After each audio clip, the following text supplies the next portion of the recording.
Jacque Vaughn was introduced as head coach for the Brooklyn Nets yesterday morning, making his debut in last night's win over the New York Knicks 112-85. Jacque now improves to 3-2 on the season as head coach. He appears to have gained control over the locker room, which is so important in the NBA, considering their commanding double-digit lead from the halfway point of the first quarter on.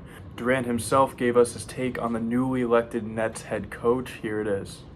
So you guys are 3-2 with him, but I mean, both those losses were competitive. Could easily be 5-0. Just what do you think he's brought since getting elevated to that chair that's worked so well for you guys?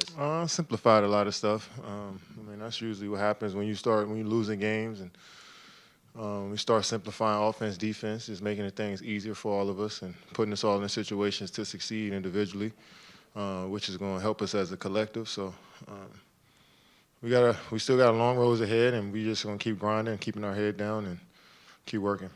Speaking of KD, it appears he's having more fun on the court with Kyrie gone. With no Kyrie, this means that there's no taking turns. This means that no one has to prove themselves, whether it's on a nightly basis or a quarterly basis. It is difficult for young guys anyway to be led by two superstars. I mean, more often than not, they both demand respect. They don't understand how to properly divvy up their leadership roles, and it just is a whole mess.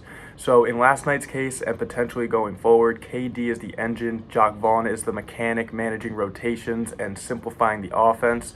Sumner, Claxton, Harris, Curry are all the wheels, because if they weren't there to provide that stability in the offense, then the car would not ever move. And in this case, the offense would never move. And I guess you can say Ben Simmons is the trunk.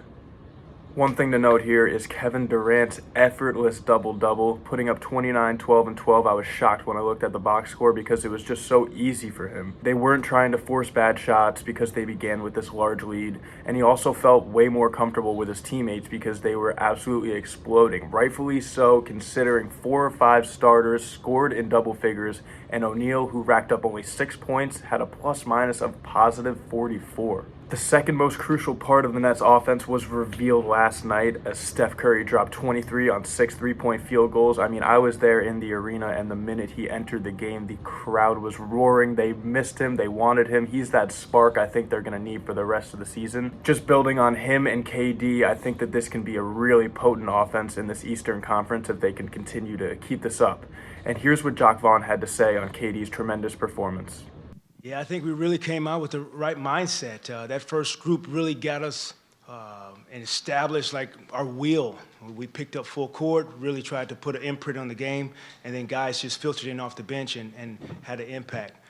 Kevin's job of getting the group going, his ability to be a hub for us, rebound for us, come up with a triple-double, set the tone, and pretty impressive.